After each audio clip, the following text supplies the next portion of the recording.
Grossi Posse Packer Nation. Welcome to an episode of Packast, the podcast where you don't have to be a Packers fan, but it sure does help. And so, here we go. Tom Grossi here, but it doesn't matter that I'm here. Because what matters is that we are playing the Broncos this Sunday. And of course, returning to the Packast for, I meant to count how many times before I started this show, but I didn't. So I'm going to just say 4, because that sounds right in my heart. We brought back the man, the myth, the legend. The man who has nearly 150,000 subscribers on YouTube. The legend who is taking over the NFL. And that's Good Sports creator and host, Brandon frickin' Perna. Brandon, thank you so much for coming back, buddy. Yeah, no, thank you. I wish, as a Broncos fan, I were as confident as the introduction you just gave me. Well, and if this is definitely my 3rd or 4th time doing your podcast, and this is probably the least optimistic I have felt about my team, so this should be interesting. Yeah, well, I think the first time, because I think the first time we ever talked, I think it was 5 years ago, because it was right in the first season, and you guys still had Peyton Manning, so things were great. Things were going. Life was good. Life was much simpler back then, and now it's just. Yeah, and now it's not as. But again, I'm always happy to have you on. I'm pretty sure the last time we talked about Arby's for 25 minutes, and I've never stepped in that building. So, these conversations usually get pretty weird, and I'm totally for it, and I'm totally down with it. So, the Denver Broncos, you being the man of all Broncos information, went through some changes this past offseason. John Elway obviously is immortal and he's never going anywhere. But you made some changes. Obviously, you went over to the Bears and poached some coaching talent, bringing Vic Fangio over to the team. And so obviously you also got guys like Joe Flacco, who is, at least I pray for you, is not your future, because if that's the case, there are going to be some depressing episodes ahead. But kind of tell me your thoughts, originally when bringing in Vic, and then obviously bringing in Flacco as a kind of a holder of the torch before it is given to Drew Lock. Well, I'm still excited about the Vic Fangio hiring. I think it was a solid move, and given some time will show to be the right move. Immediately though, this season the defense is playing the week 1 against the Raiders. I'm just gonna pretend that game didn't happen, but against the Bears last week, the defense was solid. Okay, they played good football, but they're not doing something we've grown accustomed to here with the Broncos defense, even when the team isn't great, which is be dynamic, make, kind of game-changing plays. They have not sacked a quarterback yet. They've only had 2 hits on quarterbacks. And I just saw this quote from Chris Harris Jr.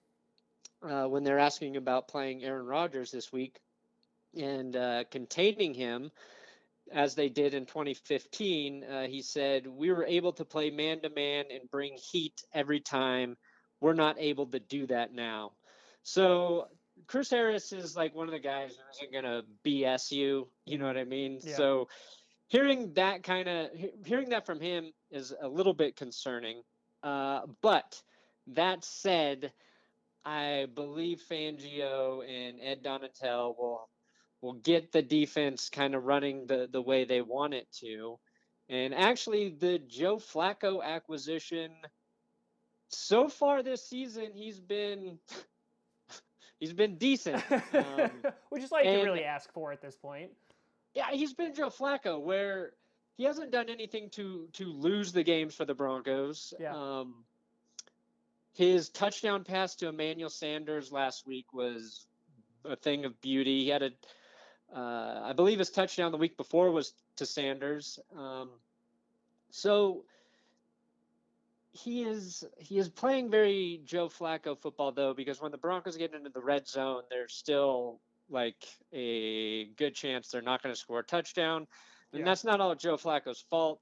We're having issues with Garrett Bowles holding pretty much any time the Broncos cross the 50-yard line. So they're even missing out on field goal opportunities. But again, it's week 2. It's a long season.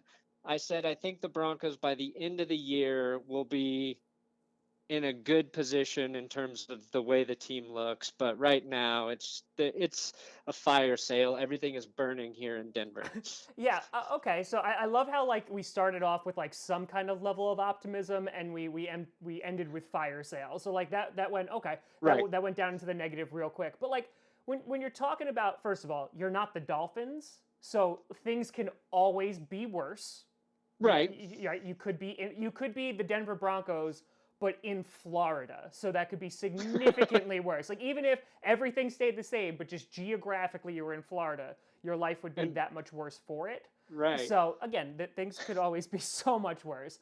But like with Jalen Ramsey now, it's like everybody just wants out of Florida. Yeah, literally. I just put out a video on Jalen Ramsey because every time that, there's a guy who the Packers cannot afford, I get 100 messages going, should we pick up this guy? And I'm like, no, because he's going to cost $16 million a year. So no.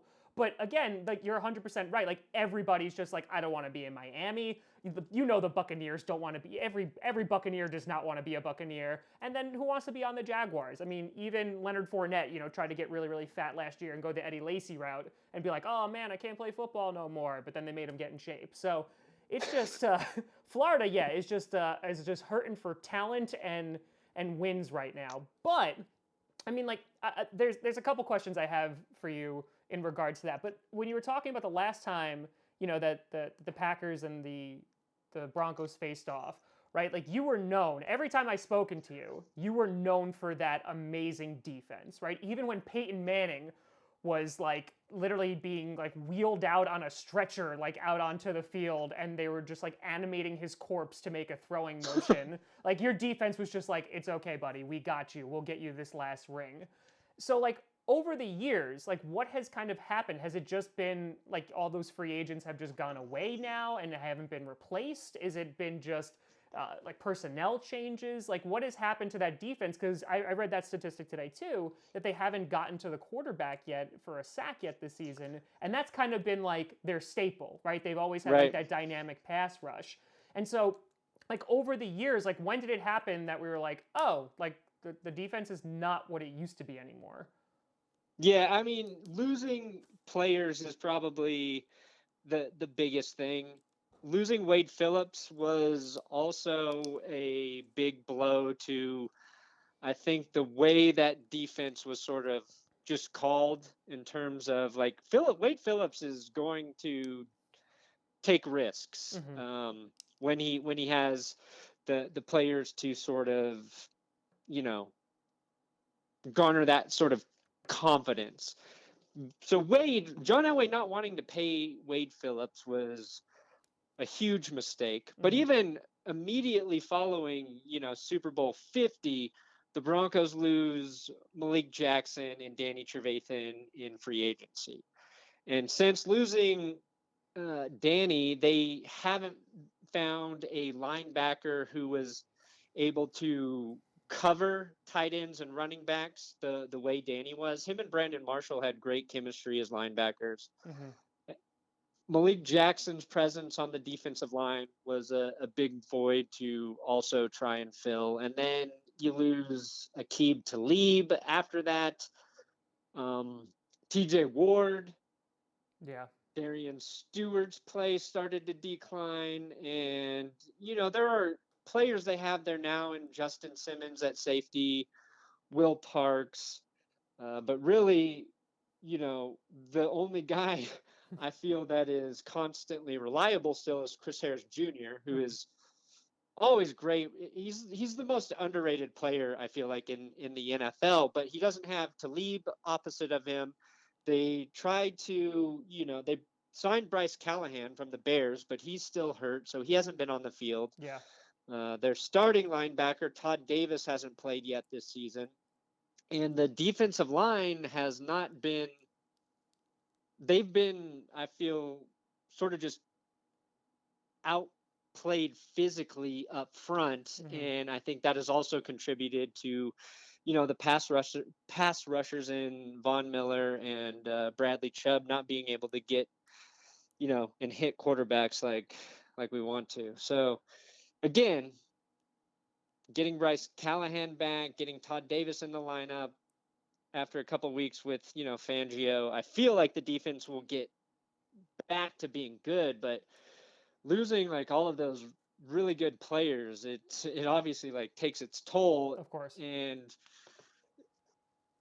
it's sort of, we have to wait and see this to figure out if some of the guys they've drafted can, develop into guys who are close to the caliber that they had before. But yeah, and so like doesn't look like it, Tom. Does not look like it. You're just like, thanks for bringing it up, asshole. So, but like, right, even when Bradley Chubb gets to the quarterback, though, he's called for roughing the passer, Right. so it doesn't even matter at this point. One time. Because listen, I know all about it with Clay Matthews last year. Oh God. So, like, that was insane. Like the start of last season, and every time Clay Matthews whispered to a quarterback was just a flag. It's like, nope, that's you said something mean to him, buddy. You can't do that. You're gonna back it on up. So like, all right. So I have a question that I don't know if you know the answer to, but like, I feel like the Broncos a few years ago were the epitome of that team where like they spent big in free agency, right? Like they got the pieces that they need to make that defense. They got guys like Peyton Manning, and they surrounded him with a whole bunch of talent. And the prize out of that was a Super Bowl ring. Like you did it. You won the Super Bowl. Yay. And so now that you have like all those people gone, because like everyone who says like, hey, just dive into free agency and, you could be like the Broncos. You could win now. There's a window for Peyton Manning and you got to get it before they close. I hear this all the time with Aaron Rodgers.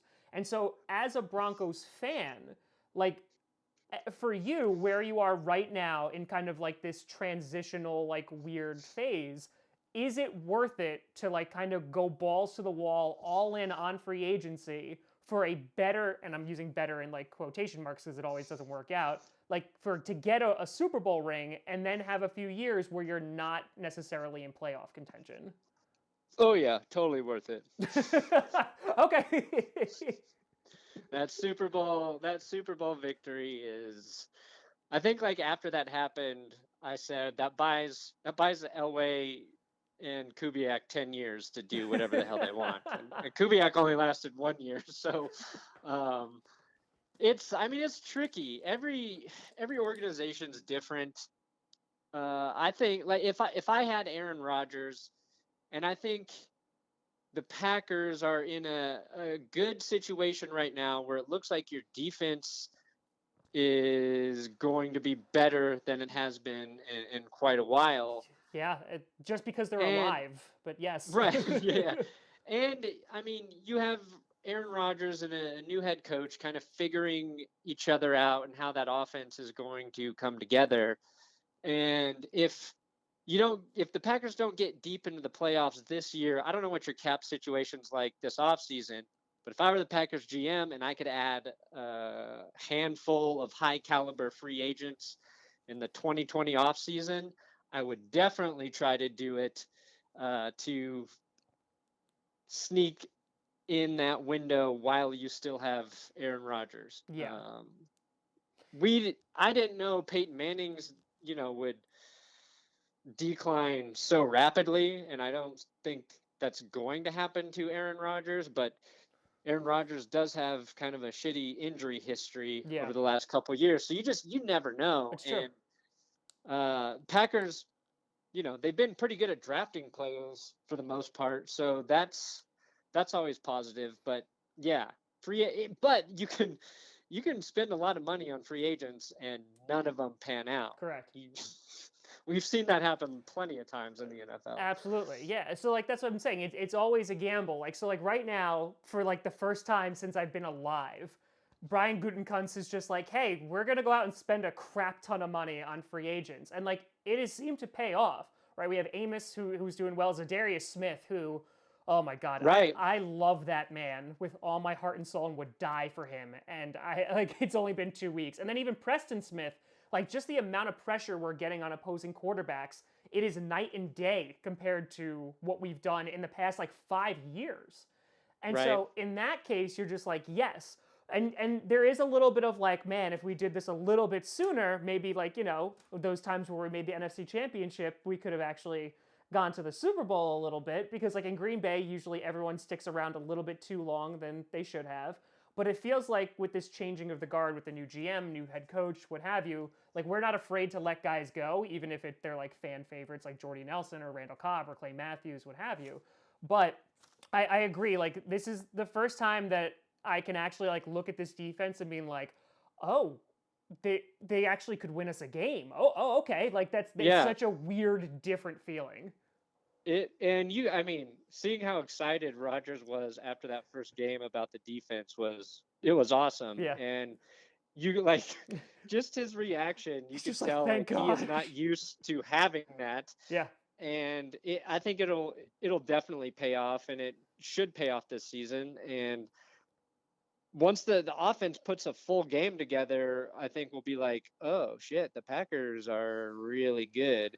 And then it looked like they were going to do that last week against the Vikings, but you know, then I don't really know exactly what happened after. No one does. Did the Packers score 3 touchdowns in the first quarter? Yeah, it was like 3 in a row, and I think it was like the beginning of the second quarters when they scored their last one, and then they were just like, okay, I'm done now.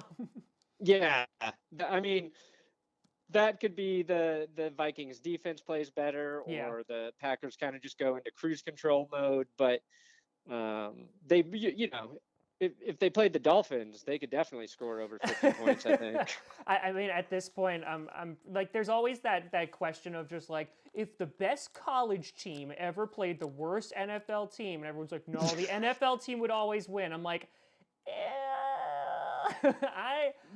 we might have the best case we've ever seen. Yeah, like this is ugly. This is real. Like when there's a team that is putting up almost 100 points in just 2 weeks on you, that's bad. Like that's real bad.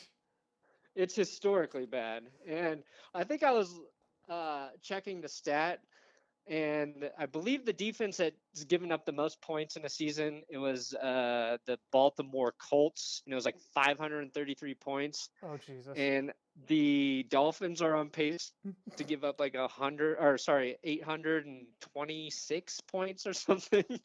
That's the greatest stat I've ever heard in my life. Yeah, it does not look good there.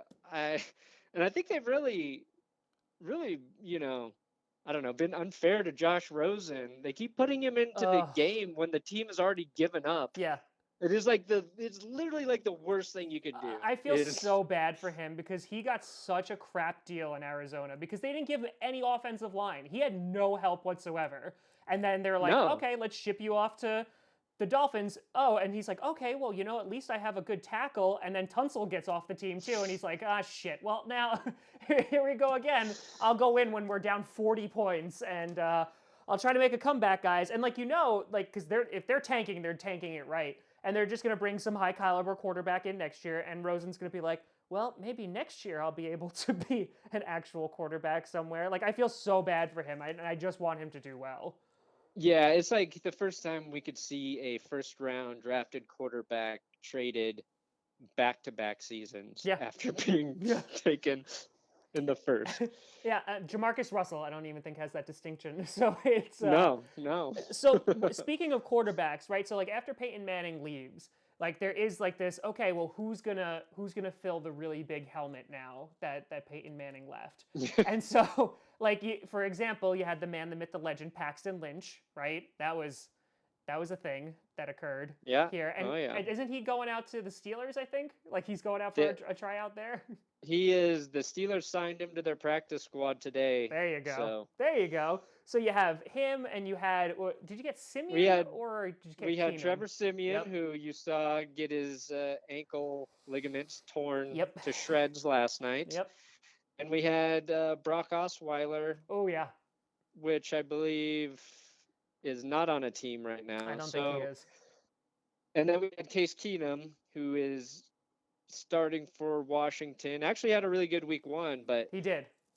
three of the four quarterbacks who were supposed to be the Broncos starters are barely good enough to be backups, and two of them won't even play any more football this season. And I doubt Paxton Lynch actually plays any football for the Steelers. Yeah, I mean, I think if the current, because now the Jets are on their third backup. I'm pretty sure like if he gets hurt, Le'Veon Bell is the next quarterback like in the lineup, and I'm just like yes, yes, like I will see that, and I'll start Le'Veon Bell that week just so I can get like triple points. Like that would be amazing. But right now, like you kind of obviously you got Flacco to be in, and like you said before, like we're not expecting the world from Joe Flacco. Joe Flacco is like the epitome of a guy who's just like, all right, like I'll have like an okay career, and then like oh it's my contract year, let me go win a Super Bowl so I get Yeah. paid the most amount of money and I never have to be good again. I could literally just be adequate. And like when you're bringing him in, like you're not expecting like oh man, we got Joe Flacco in there. He's gonna, he's gonna bring us to the promised land. But he is like he's obviously a veteran who won't lose you games 9 times out of 10, and he'll put you into positions to win the game. And so, but he's kind of like keeping the seat warm to who you hope will be like the eventual replacement and hopefully the franchise guy in Drew Lock. Right. And so obviously with your first pick, you got Noah Fant, right, for the first round this year, Yep. the big tight end. And so now with Drew Lock coming in as well, kind of like what are your expectations like when you drafted him? Are you okay with that move, or are you okay with would you have preferred going after some other key positions and being like, okay, we'll get quarterback next year, for example? Right. I guess I'm indifferent on the Drew Lock pick, and that's mostly because recent history has not been good for Broncos quarterbacks in the draft. Joe Flacco, I feel perfectly fine with Joe Flacco as the starting quarterback. And Drew Lock actually he sprained his thumb in the preseason, so he hasn't even been they moved him to IR, so he just started throwing again this week Gotcha. and really didn't get a long enough look at him in the preseason, but he started to, make some throws and do some things where I'm like, okay, I see what, maybe they saw in this guy, and there's some legit arm talent there. And he still looked, even for preseason, like a pretty raw quarterback who Yeah. should definitely be sort of sitting behind Flacco. But I think there's a high upside for Drew Lock. Again, it's a crapshoot there. Noah Fant, I wanted the Broncos to pick at 10 and take Devin Bush there, like the Steelers did, because Yeah. we've had issues at linebacker. But the other place we've had a lot of issues at is tight end. So it makes a lot of sense. And we already lost two tight ends to season ending injuries through preseason, which has actually been like a new tradition for the Broncos. Whichever tight end they take in the draft already has injury concerns or will be on IR their rookie season. And so far, Noah Fant has avoided that. And after kind of an up and down week one, he played better last week. And I think as a receiving target, he's going to be a pretty big upgrade for the Broncos. And they could still at some point get Jake Butt back this season, which I think will be a big addition to have Butt and Fant in the offense. So there's young talent there, but again, this might just be one of those seasons where there's kind of a lot of growing pains, Yeah. and we have to wait to see who Drew Lock really is next season, or if the Broncos continue to lose. Maybe once he gets healthy, we see him, kind of start 4 games towards the end of this year. But who knows? Yeah. If they win and Flacco's playing Flacco football, then they might have a chance to, sneak in as a wild card. It really, the thing that will help this team is if the offense can start scoring touchdowns in the first half of the game. At any point in the first half, if they can score a touchdown, it might give that defense like the opportunity to kind of go after an opposing quarterback. Brandon Perna here with the insight of a lifetime going, for the Broncos to win, they need to score touchdowns at some point before the game is over, preferably the first half so the defense can actually have a lead to potentially protect. Yeah, I mean, like, it's very difficult to win if you're just scoring in the second half, if you're just scoring touchdowns, and that just makes your life significantly worse. Yeah, I mean, like, so again, like you said, I agree. It is a complete crapshoot. I would say the one good thing is that at least you do have Joe Flacco, so it's not like you're throwing Drew Lock right into the fire. Because I don't think there's a lot of quarterbacks that can do that. In that you literally rip them from college, and then you're just like, okay, buddy, here you go. Like it's the lights are on. Have fun out there. As they get murdered by defensive linemen. Right. And again, like, the Giants are doing that now, like with benching Eli Manning, and I know they're 0-2, but like I'm just like, I know he looked good in preseason, but I don't know if you want to like dash his hopes and dreams like just yet. Like just let it like hold on to a little bit longer. Yeah, it's hard to say. I think maybe you could argue the Giants should have waited until they have like because they got to go to Tampa. Tampa's looks like they might have a decent defense. So rookie quarterback starting on the road, maybe wait till you have a home game and a possible favorable matchup. But it didn't look like the Giants were going to gain anything by continuing to play Eli Manning. So who knows there? The one thing, like watching Joe Flacco play, I don't think he's a guy who gets enough credit where when the game's on the line, so far he has looked like it doesn't faze him at all. Yeah. And after watching, guys like Paxton and Simeon and Osweiler and even Case Keenum last year, that's sort of a luxury to have right now. And he led what would have went down last week as the best comeback drive of the week. But again, that stupid roughing the passer call, and then the referees giving the Bears the fastest timeout I have ever seen in my life for a Bears kicker to kick a 53-yard field goal, which obviously Bears fans haven't been used to for a while. It was all sort of insane and kind of got robbed from a pretty impressive comeback that I felt like would have been a momentum kicker offer for the Broncos. But now the team has to go to Green Bay and try to beat Aaron Rodgers and what appears to be a very good defense. And I feel like the Broncos are going to start 0-3, and our fans are going to be unbearable on social media because of it. Yeah, and again, like when you talk about like someone like the Giants, I feel like it's it's not Eli Manning's fault that he literally has Saquon Barkley, and that's about it, right? Like they have Ingram like to throw to like as a tight end, but like your front office gutted that team, and I mean gutted. And now they're just like, oh look, Eli Manning can't win us games. Like I get it, and like you're trying to bring some kind of spark of be like, hey, we're 0-2, Daniel Jones, at least he has like the mobility, he can bring that excitement back and get the fans back into it. Like I get it.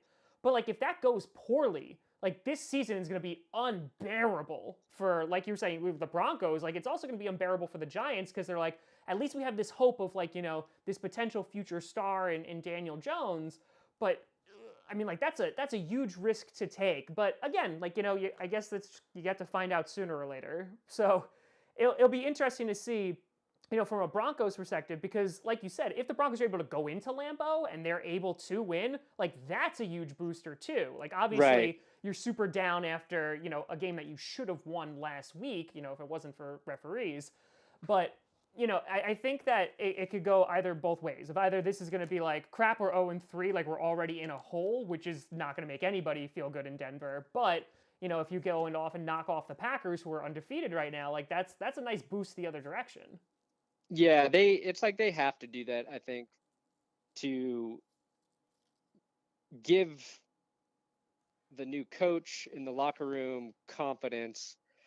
I think the only benefit starting 0-3 expectations are down to nothing, and then you can slowly sort of dig yourself out of that hole, and you're almost certainly not going to make the playoffs. It's possible, but by the end of the season, if you were to finish 8-8, you would be finishing the season on a high note and Yes. say, hey, we're starting to put this together, and at least fans can be, sort of excited for next year. But I will most certainly, I would rather take a win this week as opposed to that route. I guess my question for you is, who's a guy on the Packers right now that's playing well, that's probably, not getting talked about outside of like Green Bay?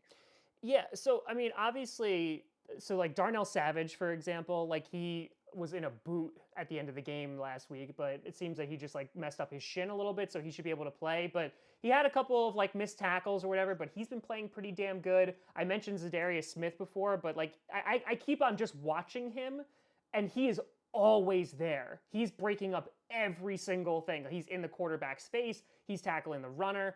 But one of the other guys, and I see this question a lot, and he's getting like no publicity right now, is Rashawn Gary. So obviously, like our first round pick, me included, was kind of scratching my head on that of like, oh, we took him, okay, because like again, like he didn't have the most impressive like college stats, and people were like, oh, well, he was double covered a lot. Tight ends were usually on him, whatever, whatever, whatever. He has played very limited snaps, but in the limited snaps that he has played, he's been very disruptive. And so while I would love for him to be like a 3-down player, right now it seems like they're just easing him into this new role. But I think that those two guys are really starting to make trouble because for the first time, like on our defense, when it comes to pass rushers, we actually have depth. And even you have guys like Blake Martinez, who's up for a contract extension. Like that guy is just like in the backfield all the time. He's just a tackling machine. He's led the Packers team in tackles before. But like he's one of those like most underrated guys and one of the few like linebackers that we have who's actually healthy at the moment, whether it's middle linebacker or inside linebacker. But yeah, if I had to get with one guy who's getting more publicity than that, but it's definitely Zadarius Smith because that guy, good God, we're paying him so much money, but it's so worth it. He came over from Baltimore, right? Yes. Yeah, that was when that happened, I thought that was a really smart signing for you guys. And I guess letting Mike Daniels go looks like that didn't make sense to me, but it appears to have been not a terrible move right now. Yeah, I think it was more because, again, I think his was more related to he was costing a lot of money. If we cut him, we would have saved more money. It was a scheme fit issue, right? Yeah, I don't think Pettin really. Or size. Did they thought he was too small? Maybe. Well, I'm trying to think of all the things I remembered about it. Yeah, so like that's the thing. Like I love Mike Daniels. I love Mike Daniels because he brought like that leadership quality. He was always aggressive kind of guy, but he kind of just started playing less and less snaps and that he was becoming more of a rotational guy. And I think it was just a matter of like, okay, we could save a bunch of money because we do need to sign guys like to a long-term contract, like Kenny Clark, who is like, 10 years old. Obviously, I think he's like literally like 22 or 23, and he's one of the best players on that team as a nose tackle. That guy is in on everything. So like we have to give him like all the money, just throw all of the money at Kenny Clark. He was a phenomenal draft pick. But yeah, I think it was just a matter of, okay, like we kind of just need to move on. Like similar to Clay Matthews, who's doing well in LA. He's having a good season so far, but he's more of a rotational player. And so, I think it was just a matter of like, hey, we got to kind of cut our losses where we are. And if Jimmy Graham, if the dead money that he would have left, if it wouldn't have cost as much, because right now he's the highest paid tight end in football. Ugh. I think we would have cut him. I didn't realize that. Yeah, I didn't either until I looked at that and I was like, oh, that's painful. But like he's starting to have a better year. Obviously, had the touchdown catch in week 1. Didn't have anything this week, but I'm hoping that he is emerging as like the Jimmy Graham we all know and love. But we also have 3 other tight ends on the team. Jay Sternberger obviously going over to IR, but Mercedes Lewis, who is there literally just to block. And then you have guys like Robert Tonyan, who we don't have. And then when Sternberger comes back, since we drafted him this year, he seems to be the future at that position. But I think it was just like a cost-saving maneuver, and it was like, hey, we have the personnel that we need, so we can let him go. Right. So Well, it was the right move. yeah, So far. so far. I mean, We'll see. again, like Dalvin Cook had a great game against us last week. The big one was the 75-yard touchdown, and I noticed like if regardless of like there was like 2 plays where the defense blew it, and I was like, oh god, it's like the Packers defense of old, and it was the Dalvin Cook touchdown and it was the Stephon Diggs touchdown. But you take those 2 plays away, and this isn't even a close game. So right. I think definitely the defense will get better, and like as you well know, like it's only week 3. Like these teams are going to be so different by the time like we're halfway through the season. So right, and I think to be fair, I think Dalvin Cook's going to do that to a lot of teams this season. I agree. Yeah, no, I know. And again, he didn't have a good year last year coming off of an injury, but yeah, he's definitely looking back to be in prime shape to make defenses freaking miserable.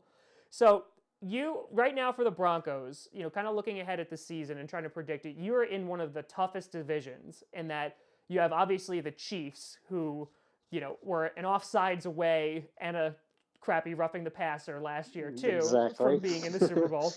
It seems to happen now to the AFC West. You have the Chargers who, were really good last year until they played the Patriots, but somehow lost to the Lions this week, which can't explain that one. And then the Raiders, who I was afraid for you when they had Antonio Brown, and now I'm just laughing my ass off because, they're the Raiders. And so in that division, where do you see like the Broncos season heading? Because you were saying maybe we can get lucky and sneak in as a wild card, but you're in a division where you easily can have 2 teams that are making the playoffs in the Chiefs and the Chargers. And so like how do you look at the Broncos? Because I know, if I'm not mistaken, somebody, I don't know who, some analyst predicted you guys to win like 2 games. I remember just seeing like a tweet storm about that, or it was a video that you were just like, nay. Yeah, that was Adam Rank. There you go. He's come on my show a couple times after to redeem himself for it. So he's been super cool. I mean, the Chargers are facing an injury sort of crisis situation with their team. Also, as good as Phillip Rivers is, when he has to do something in the fourth quarter, I feel like he is more likely to make a mistake than a clutch play. Like if the team is behind, or if the team is behind, no or there, then I'm not confident in his ability to be consistent for that team. So that's kind of what happened against the Lions. Also, the Chargers kind of got screwed by, I think, some pass interference calls that took back. I think they had 2 touchdowns taken back in that game. Yeah. So I can't get a read on the Chargers. I don't think anybody ever can get a read on the Chargers. I agree. Everybody's all either picking them as like the sleeper Super Bowl team, or nobody's talking about them and they overperform. So I just kind of got to hope that they underperform this season. The Broncos really, if I'm trying to like not be a Broncos fan about it, I think they're competing with the Raiders to not finish at the bottom of the AFC West again. And the Raiders already beat them once. But, then Oakland had to play the Chiefs, and Oakland looked good for a quarter. Yeah. And then they gave up 4 touchdown passes to Mahomes in the second quarter. Yep. And in that first game, the Raiders lost their rookie safety, Jonathan Abram, who looked like he was going to be a difference maker for their defense. So, like, as far as them being competitive, I think is a crapshoot, just like it is with the Broncos right now. And I feel like I would be able to better answer your question after we see what they do against your Packers. But if the Broncos finish the season 8-8, I'm going to look at it as a positive. Yeah, and you know what? Listen, at this point, as long as they win more than 2 games, you can tell Adam Rank to shove it. Like that's like at the end of the day, if you're like, even if they just win 3 and they go 3-13, you're like, I told you. Like, listen, like suck on that, because I knew my team wasn't just going to win 2 games. So again, like there's some stuff at play there. So looking ahead at this week, going to Green Bay, going into Lambeau, the Packers. Oh God, I can't believe we're 2-0. Like I honestly can't believe it. I'm so excited. Because I thought. There was like so much drama over the offseason. It's a new head coach. I'm like, they're almost never successful. But like, so far, so good. So where do you kind of see this game, or how do you see this game fanning out on Sunday? I think it'll be close. I think, like I said, the defense played good last week. And there's a chance they get Bryce Callahan back to play at corner. Well, back. He hasn't played at all for him, but there's a chance Bryce Callahan's on the field. And one of the biggest issues the Broncos had against the Raiders was their second-year corner, Isaac Yiadom, was really just exploited early in that game. He played better against the Bears, but you had Mitch Trubisky basically throwing dump-offs the entire game, and every time he had an open receiver, he missed him by a mile. And I don't see Aaron Rodgers doing that. Although Rodgers has a tendency to hold on to the ball long, so maybe we see Miller and Chubb sort of affect the game that way. But the reason Rodgers does that is because he can throw the ball anywhere on the field from any position. Correct. So it'll be interesting.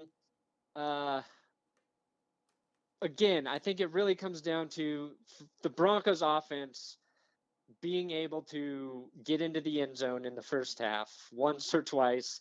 And their biggest issue on offense right now is left tackle Garrett Bowles, who had 4 holding penalties last week. Oof.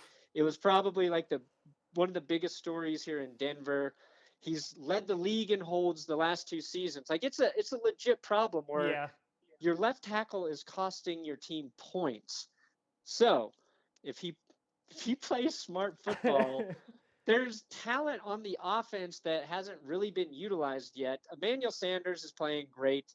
Our second-year receiver, Cortland Sutton, had a big game against the Raiders and a couple clutch 4th down catches against Chicago, whose defense, is extremely talented. And Phillip Lindsay hasn't had a big game yet this season, so I'm confident he might be able to, have one of those games. Yeah. But I feel like the Broncos are going to lose another close one, and it's going to really hurt. Well, I mean, like, listen, if there's anything, like, Vic Fangio, he definitely wanted to win last week against his old team, but I'm sure, like, that Packer hatred still runs strong because, it's like in the water in Chicago that they just hate us so much, and I absolutely love it, and I feed off of it, so that keeps me young. So right. I think the disadvantage there, though, is you guys have a lot of new players and are probably deploying your defense different. So there's going to be things, he already knows about your team, but there's going to be a lot of new things that I don't know if, he'll necessarily be prepared for. Like we kind of grew accustomed to seeing him do with that Bears defense recently. Yeah, I mean, like Mike Pettin, like that if any of like the offseason acquisitions like keeping Mike Pettin, and I was a little concerned that they wouldn't after last season, was like the best move that they did because he improved that defense last year. They weren't good, or I would even argue they definitely weren't great, but they weren't that good. But like he really like brought them together, and Rodgers the first week was like shaking him on the sideline, was like, yeah, because like again, like the fact that you could go out and score just in like the first minute of the second quarter and then never score again and still win the game, like that's something that we have not seen in Green Bay since like I've been alive. So that's a really, really big plus. And I think that the Packers have a good chance of going 3-0 this week, but yeah, I would agree with that. I think it's going to depend on, how efficient your offense is against our defense. And then, like you said, like you have 2 very good pass rushers in Miller and Chubb. And, if the offensive line can stay healthy, which is important, like when Bulaga's healthy, he's really, really good. Bakhtiari is always really great. Then I think we'll be okay. But I think the offense, like you said, like in the beginning of this show, they need to put together a full game, not just like, squeaking by with 10 points and not scoring 3 touchdowns and then never scoring again. Like, put an actual balanced game forward, and I think we'll be okay. But I think it'll be a close game. It's always fun when our teams like play, because it's usually a really competitive game, and since we don't play each other that often, it's always nice to see our friends in Denver. Right. I'm rooting for the Packers to have their first complete game week 4. And I do not blame you for that at all. But Brandon Perna, thank you so much for coming back to the Packast. It is an absolute pleasure every single time to speak with you. I wish you all the luck this season, just not on Sunday. And and tell the fine people where they can see your beautiful bearded face like every single day on the YouTubes. It's That's Good Sports on YouTube. I do a ton more NFL coverage. So if you thought I just do Broncos stuff, that is no longer true. Basically, NFL news videos I'm putting up almost every day. So that's the main thing I'm doing. That's Good Sports on YouTube. And then I'm on Twitter. It's my name, @Brandon Perna. Beautiful. And I thank you, my friend, for coming on. And good luck on the rest of the season. Yes, to you as well. Go check Brandon Perna out on absolutely everything, because that man is a living legend, and I wish he was my dad. Check him out. You can always find me at TomGrossiComedy.com or at TomGrossiComedy on all social media. See down below. Check out Packast on SoundCloud, iTunes, Google Play Music, and of course on the Spotify's and YouTube. And a big shout out and thank you to all the Patreon members over at patreon.com/TomGrossiComedy. But that's that. We did it. We'll have some clips from this in case you didn't want to watch the entire thing coming out tomorrow. But thank you so much for watching. We'll be live streaming the game on Sunday against Denver and hopefully going 3-0. But thank you so much for watching. I'm Tom Grossi. I just fucked up my own last name. I'm Tom Grossi. And as always, go Pack Go.